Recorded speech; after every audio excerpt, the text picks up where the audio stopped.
Olá, bom dia para você nesta quarta-feira gelada, 18 de maio. Pode chegar, seja muito bem-vindo. Agora são 8 horas e 31 minutos no horário de Brasília. Nessa edição vamos falar sobre as temperaturas, é claro. Afinal, o Grande São Paulo teve a madrugada mais fria do ano. Em Santa Catarina, a ventania tombou um caminhão. Falamos também sobre a informalidade, que tem ganhado espaço nos últimos 8 anos. E ainda, um estudo aponta que pegar Covid 2 vezes ou mais ao ano pode se tornar comum. Nos destaques internacionais, depois de dados do voo indicam que aquele avião que caiu na China foi derrubado. O emprego com carteira assinada tem perdido espaço para a informalidade. A quantidade de trabalhadores ocupados no setor privado ficou em 38,1% no primeiro trimestre de 2022 e segue bem distante do pico de 43% alcançado em 2014. Segundo o levantamento feito a partir de dados da Pesquisa Nacional por Amostra de Domicílio, a PNAD do IBGE, o número de trabalhadores com carteira assinada diminuiu em 2.800.000 entre 2014 e 2022, enquanto de trabalhadores por conta própria ou sem registro em carteira aumentou em 6.300.000 nesses 8 anos. E mudando de assunto, a Assembleia Legislativa de São Paulo aprovou nesta terça-feira a cassação do mandato do ex-deputado estadual Arthur Duval. A votação foi unânime e ele perderá os direitos políticos por 8 anos. A cassação foi aprovada por todos os 73 deputados que participaram da sessão. Dessa forma, a votação foi encerrada com 73 votos para sim e 0 voto para não, e nenhuma abstenção. Para ter um mandato cassado, era preciso 48 votos entre os 94 deputados estaduais da Alesp. Segundo a lei da ficha limpa, o ex-deputado perderá agora os direitos políticos por 8 anos. A aprovação ocorreu em sessão muito curta para os padrões do Poder Legislativo paulista e em pouco mais de 1h30 foi decidida. Arthur Duval era alvo no colegiado de 21 representações, pedindo a cassação por quebra de decoro parlamentar após dizer frases sexistas contra mulheres refugiadas ucranianas. Ao anunciar o resultado da votação, o presidente da Casa, Carlos Eduardo Pignatari, do PSDB, demonstrou a sua indignação sobre as declarações do ex-deputado e afirmou que a Câmara Paulista não deve aceitar atitudes como esta. Eu fico muito triste ainda, no ano que nós estamos, nesse estado que nós estamos, da gente ouvir ainda sobre assédio, sobre machismo, sobre sexismo, sobre qualquer atitude, não só contra as mulheres, mas contra crianças, contra os nossos idosos. Eu espero que nós possamos, aqui na Assembleia Legislativa de São Paulo, poder dar um grande exemplo de aqui isso não irá acontecer. Disse isso no meu primeiro dia, que será punido com rigor. Arthur Duval é o primeiro deputado cassado pela Alesp em mais de 23 anos. O último parlamentar que havia sido cassado pelo Legislativo paulista foi o ex-deputado Hanna Garibe, em 1999, que era acusado de fazer parte da chamada máfia dos fiscais da cidade de São Paulo. E o presidente Jair Bolsonaro ajuizou uma notícia-crime contra o ministro Alexandre de Moraes do Supremo Tribunal Federal por abuso de autoridade. A ação cita supostos ataques à democracia, desrespeito à Constituição e desprezo aos direitos e garantias fundamentais. O relator será o ministro Dias Toffoli. E o presidente Jair Bolsonaro participou nesta terça-feira de uma cerimônia de inauguração da duplicação da BR-101 em Sergipe e da conclusão dos acessos à ponte sobre o Rio São Francisco. Em entrevista, Bolsonaro afirmou que a velha política ficou para trás. A obra do governo federal foi realizada entre as cidades de Propriá e Capela, localizadas perto da divisa com Alagoas. O trecho inaugurado hoje é o primeiro dos 5 lotes de um empreendimento que conta com investimento estimado em R$ 203 milhões. A duplicação da BR-101 permitirá a expansão econômica e a redução de custos de transportes, o que poderá favorecer uma maior integração da região Nordeste com os grandes centros consumidores. Após a cerimônia, o presidente falou sobre a vocação do Nordeste para o agronegócio, algo que, para ele, foi potencializado com a política de assentamento que tem sido adotada no país. Bolsonaro, ao lado do ex-presidente e atual senador do estado do Sergipe, Fernando Collor, declarou também que o país está se libertando cada vez mais da velha política brasileira. Mais do que uma obra entregue hoje aqui, 120 quilômetros de duplicação da BR-101. A satisfação de cada vez mais ver o nosso povo se inteirando e conhecendo a política nacional. Ver cada vez mais o interesse de vocês pelo destino da nossa nação. Vê-los também cada vez mais se libertando da velha política brasileira. O presidente encerrou seu discurso alavancando temas como Deus, a pátria, família e a liberdade. Dizer a vocês que nós temos hoje um governo que acredita em Deus, que respeita os seus policiais e os seus militares, que defende a família e deve lealdade ao seu povo. Eu agradeço a Deus pela minha vida e pela missão de estar à frente do Executivo Federal. Enquanto Ele me der forças, farei o possível e o impossível pelo nosso país. Vamos falar agora sobre o tempo. O Centro de Gerenciamento de Emergências Climáticas registrou temperatura de 5 graus aqui na região metropolitana de São Paulo na madrugada dessa quarta-feira. Foi a menor temperatura registrada no ano. De acordo com o órgão da Prefeitura de São Paulo, a sensação de frio foi negativa em algumas regiões da capital, chegando a ser de menos 4 graus, por exemplo, na Zona Sul. Parelheiros, também na Zona Sul, foi a região mais gelada da cidade de São Paulo, com 5 graus durante a madrugada. Segundo o Centro de Gerenciamento, foram registrados ainda 6 graus em Marcilac e Capela do Socorro, no extremo sul da capital. A mesma temperatura de Perus, na Zona Norte de São Paulo, e da cidade de São Bernardo do Campo. E nesta madrugada foi registrada a primeira neve de 2022. O tão esperado fenômeno aconteceu em Santa Catarina, no Morro das Antenas, em Urupema. As condições de frio intenso e umidade foram confirmadas pelo Instituto Epagre-Ciram. As temperaturas variaram entre 1 grau negativo e 5 graus Celsius, o que, aliado ao tempo úmido, causa a formação de neve. A tendência é que, ao longo do dia, mais locais registrem neve. E olha só, nessa madrugada a ventania chegou a tombar um caminhão na Serra de Santa Catarina. Vamos conferir nas imagens.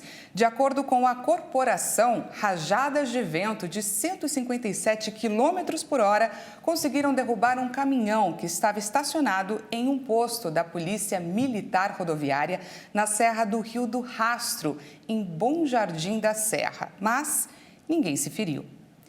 E por conta da previsão de mais vento forte, a serra foi fechada. Em comunicado, autoridades afirmaram que o trecho da SC 390 só será reaberto quando as condições climáticas estiverem favoráveis.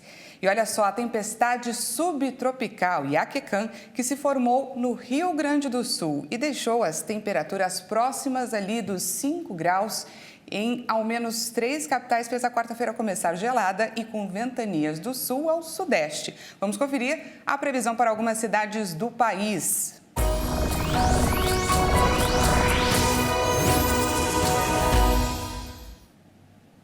Começando por São Paulo, que teve mínima de 6 graus e a máxima não vai passar dos 15 graus hoje. Por conta do vento, a sensação térmica será menor. Casaco, cachecol e luva, hein? No Rio de Janeiro, o sol até aparece, mas não esquenta muito. A mínima hoje é de 16 e a máxima por lá só deve chegar até os 22 graus, mas bem melhor do que aqui em São Paulo. Para finalizar, em Porto Alegre, muito frio hoje e 90% de possibilidade de chuva. As temperaturas também vão ficar baixas, com mínima de 11 e máxima de apenas 15 graus. E atenção catarinense, como a gente já falou, a previsão de neve continua para Santa Catarina. Segundo o órgão que monitora as condições meteorológicas da região, o fenômeno pode voltar a acontecer na Serra e também nas partes mais altas do oeste e no norte do estado. E os ventos fortes do ciclone Iaquecã varreram a costa do Uruguai. Houve morte e destruição por lá. O Uruguai declarou alerta meteorológico nesta terça-feira devido a ventos fortes e chuvas intensas que deixaram pelo menos um morto e milhares de casas sem eletricidade. Um ciclone subtropical atingiu a costa sudeste do território, provocando ventos com velocidade entre 60 a 80 km por hora, com rajadas de até 100 km por hora. A informação é do Instituto Uruguaio de Meteorologia. O ciclone foi batizado de Iaquecã pelos meteorologistas. Em Tupi-Guarani, significa o som do céu. O alerta laranja, o segundo em gravidade no esquema uruguaio, foi emitido para a parte sul do país, embora as condições climáticas tenham se deteriorado, especialmente nos departamentos de Maldonado e Rocha, na costa atlântica. Os dois suspenderam as aulas nos ensinos fundamental e médio. O Sistema Nacional de Emergências do Uruguai disponibilizou centros de evacuação na região para receber as famílias que optaram por deixar suas casas até o risco diminuir, principalmente os residentes à beira-mar. E seguindo nos destaques internacionais, na abertura do Festival de Cannes, o presidente Volodymyr Zelensky pediu apoio à Ucrânia e, ao discursar sobre o cinema, fez alusão à ditadura. Em um discurso com várias referências cinematográficas, o presidente ucraniano mencionou Charles Chaplin em seu filme O Grande Ditador, uma sátira ao nazismo e a Adolf Hitler. Precisamos de um novo Chaplin que prove mais uma vez que o cinema não é silencioso. Zelensky pediu apoio a seu país diante da invasão russa. O presidente ucraniano destacou que, como naquela época, hoje está sendo travada uma batalha pela liberdade, em alusão ao primeiro Festival de Cannes, realizado em 1946, um ano apenas após o fim da Segunda Guerra Mundial. Nós vamos para o intervalo e no próximo bloco você vai ver que as investigações sobre o acidente aéreo na China no dia 21 de março apontam que a queda do avião foi proposital. E ainda, a Igreja Internacional da Graça de Deus lançou um novo site voltado para o público infanto-juvenil. Ficou curioso para saber mais detalhes sobre o projeto? Então não sai daí, é já já.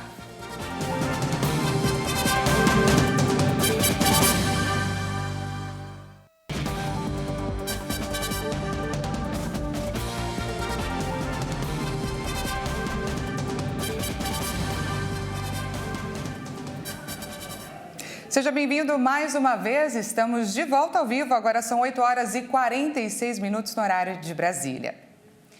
As investigações sobre o acidente aéreo que aconteceu na China no final de março apontaram que o desastre foi causado propositalmente. As informações sobre o acidente foram relatadas pelo jornal norte-americano Wall Street Journal. Os dados de voo indicaram que alguém, na cabine da aeronave, derrubou intencionalmente o avião chinês. Segundo as investigações, o Boeing 737-800 estava viajando em alta altitude quando de repente caiu em uma posição quase vertical e colidiu contra uma montanha em alta velocidade. A caixa preta que foi recuperada sugere que as entradas nos controles empurraram de maneira proposital o avião para o mergulho fatal. Mas a apuração dos especialistas mudou o foco para os pilotos e acrescentou a possibilidade de que alguém no avião poderia ter invadido a cabine e derrubado deliberadamente. O relatório preliminar, que é um documento obrigatório que o país de origem da companhia aérea deve apresentar em até 30 dias após a queda, não havia apontado nenhuma possível causa para esse tipo de queda, o que gerou críticas por parte de especialistas. O avião, que fazia uma viagem de Kunming para Guangzhou, tinha 132 pessoas a bordo e todas ficaram mortas no acidente do dia 21 de março. O presidente Joe Biden e sua esposa Jill visitaram o supermercado onde aconteceu o massacre racista no último sábado. O democrata qualificou o caso como terrorismo doméstico. O casal foi ao supermercado onde ocorreu o ataque. Biden passou algumas horas na cidade, localizada na fronteira com o Canadá, onde 10 afro-americanos foram mortos. Em um discurso, o democrata qualificou o caso de terrorismo doméstico. O que aconteceu aqui é simples e direto: terrorismo, terrorismo, terrorismo doméstico. Biden também disse que a supremacia branca é um veneno. O país de 330 milhões de habitantes é frequentemente palco de crimes motivados pelo racismo e pela violência das armas de fogo.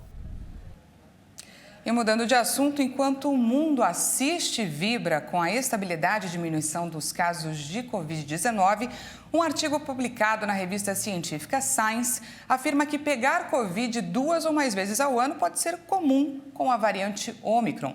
A vacinação com reforço e o uso das máscaras ainda são as melhores defesas, mas a Ômicron evoluiu e é definitivamente mais transmissível. O estudo de pesquisadores de uma universidade da África do Sul aponta, inclusive, que reinfecções foram verificadas em intervalos menores de 90 dias. Um dos motivos é que a infecção ocorre pela mucosa nasal e as vacinas são dadas no braço, de forma intramuscular. A boa notícia é que, segundo divulgado pelo jornal The New York Times, uma vacina nasal está, sim, sendo desenvolvida em uma universidade americana com o intuito de ajudar o corpo a produzir anticorpos que capturam o vírus antes mesmo que ele tenha a chance de se ligar às células.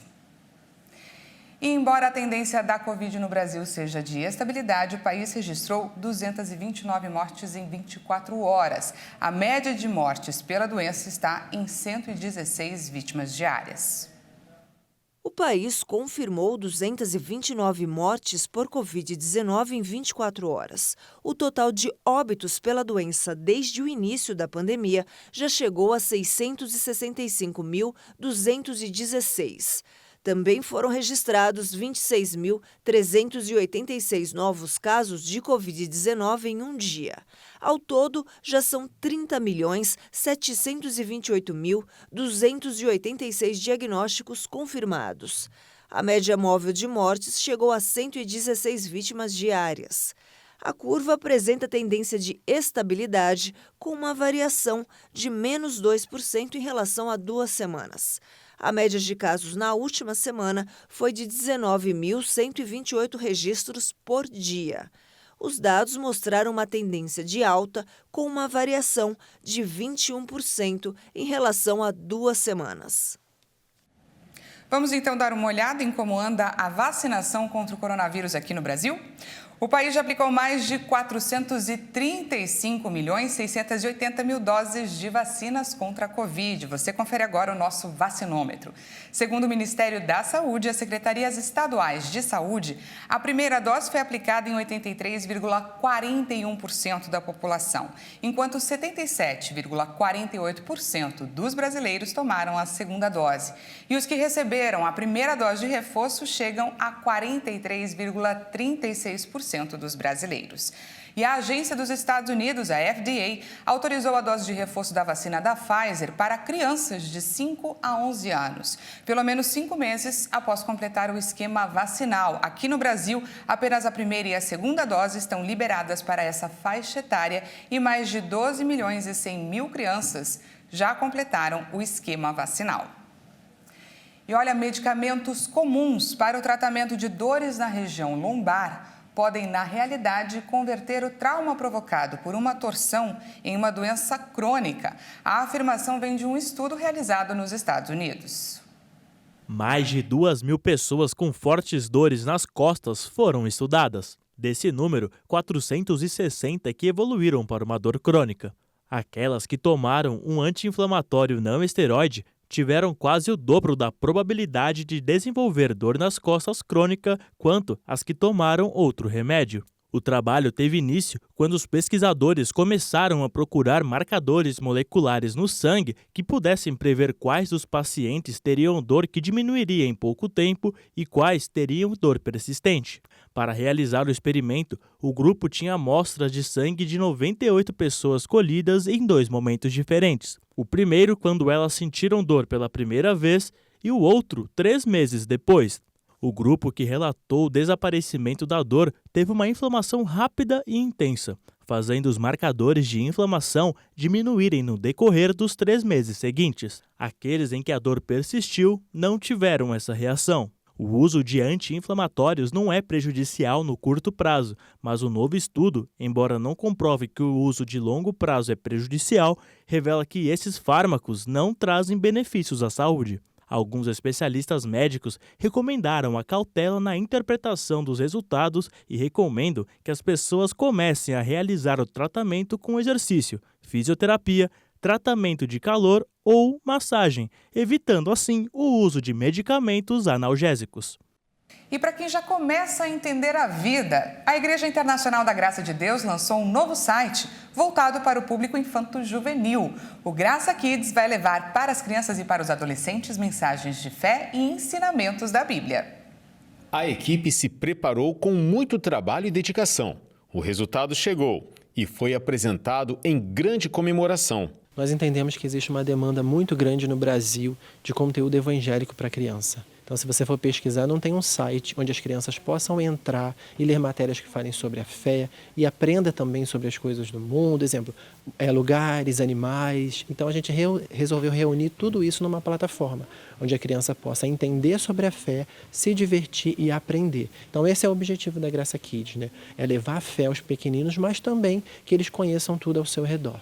Junto com o editor da Graça Kids, a esposa do missionário R.R. Soares, Dona Maria Magdalena, esteve presente no lançamento e comentou sobre a importância do site para a garotada. As crianças estão sendo muito impregnadas com todo tipo de programa ruim de televisão, da mídia social, Instagram, YouTube. Tudo isso tem prejudicado um pouco a criança, que era criança, está vivendo um mundo muito hostil e muito adulto para a idade delas. Então, eu acho que as crianças não estão sendo ensinadas como deveria, como uma criança infantil. Elas estão vivendo uma vida muito deturpada, muito difícil. E os pais que trabalham fora não estão tendo tempo para dar essa atenção que a criança tem. Então, eu acho que um site desse vai ajudar muito a criança, tirar a criança do celular e se envolver com outras crianças e outros brinquedos que não vai deturpar a mente dela. Com mais de 15 anos na caminhada, na versão impressa, o Graça Kids estreia no mundo digital. Uma equipe formada por desenhistas, ilustradores, roteiristas e tantos outros profissionais saem agora do papel e vão para o mundo inteiro através do site. É possível acessar edições da revista impressa, livros, reportagens e testemunhos, além de uma seção que vai ser a alegria dos pequenos, o Play Kids, com brincadeiras e jogos educativos para todos interagirem. Então, ali no Play Kids eu tenho pôsteres, eu tenho histórias em quadrinhos. E ali é realmente onde a gente misturou todas as brincadeiras que tinham na revista e agora a gente pode saber exatamente se as pessoas estão consumindo aquele conteúdo ou não. Quem festejou junto com a equipe foi a cantora Graça Music, Kelly Benigno, que participou do projeto Heróis Inesquecíveis. Para mim foi uma surpresa quando o Diego me mandou mensagem me convidando, para fazer parte desse projeto. É um projeto da Graça Kids que se chama Histórias Inesquecíveis, na voz de Kelly Benigno. E para mim foi um sonho realizado, porque eu sempre pedi para Deus. Quando ele me mandou essa mensagem, eu falei, glória a Deus, eis-me aqui. Fiquei muito feliz e está dando um resultado muito bom aí para todas as crianças. Então o site vai ser ótimo para as crianças aprenderem a palavra de Deus. Ali tem os vídeos que a gente viu agora, né? Tem os vídeos, tem historinha, tem os quadrinhos, então eles vão aprender da palavra de Deus de uma forma bem divertida, bem diferente, né? graçakids.com.br é o endereço do site para a garotada encontrar a palavra de Deus, lições de vida, conhecimento e diversão. Tudo o que eles precisam num só lugar. Muito bacana, já salva ali nos favoritos. Essa edição fica por aqui mais uma vez. Obrigada pela sua companhia. Às 10 horas, Patrícia Velenic chega com mais informações. E à 1 da tarde, eu e ela esperamos por você. Até lá.